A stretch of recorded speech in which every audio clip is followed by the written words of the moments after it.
Mistakes are a big part of learning, but I want to help you avoid them. Let's go over some mistakes I see other investors make and even some that I have made myself. Number 1, buying without running the numbers.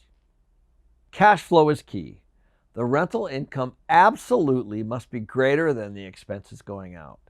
Estimating a fair market value for the rent you charge is the easy part. Calculating expenses on a property is a bit trickier. Expenses are different on each and every property, and you'll need to know all of them down to the dollar. Too often, things like maintenance, upgrades, and vacancies are overlooked in an investor's cash flow summary. Number 2, not keeping good records. This is a business like any other business, and staying organized is essential. You need to keep your receipts and all the other pertinent documentation for your write-offs. You also need to hold on to your warranties for your appliances and keep your tenants' leases in a way that's organized and easy to find. A lot of these records can help save you money, so treat them as such. Number 3, printing a lease off the internet. I've seen so many investors print a lease off the internet and have their tenants sign it. That lease is the only legal documentation you have if you need to evict or collect unpaid rent. This is worth the expense of hiring an attorney to put one together specifically for your state. Another option is that you could pay for a lease from a reputable site, but still have an attorney look it over and make any necessary modifications. 4, buying unseen. If you're investing in a property that's far from where you live, do not buy it sight unseen.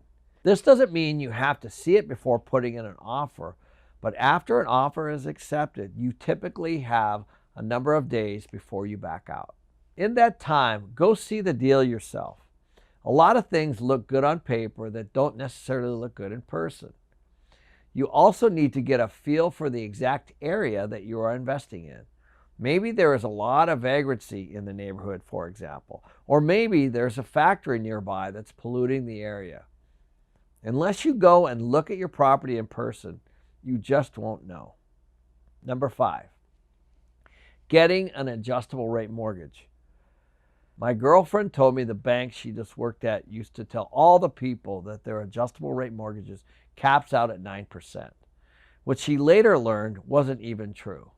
These are just often tactics that lenders use to get you to sign on the dotted line. They aren't privy to confidential information about interest rates, so don't give them that much credit.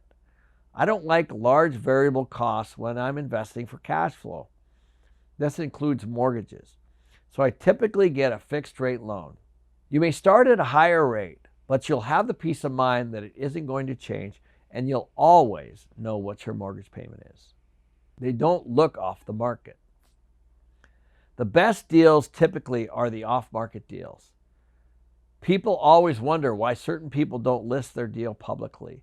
Normally, it's a special circumstance where they may not want people to know that they are selling the house, or they don't want multiple realtors and strangers walking through their home.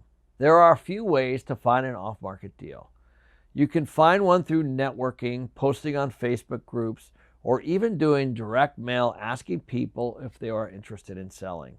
Also, if you see a distressed property that you think might have potential, do not be afraid to contact the homeowner to see if they'd be interested in selling.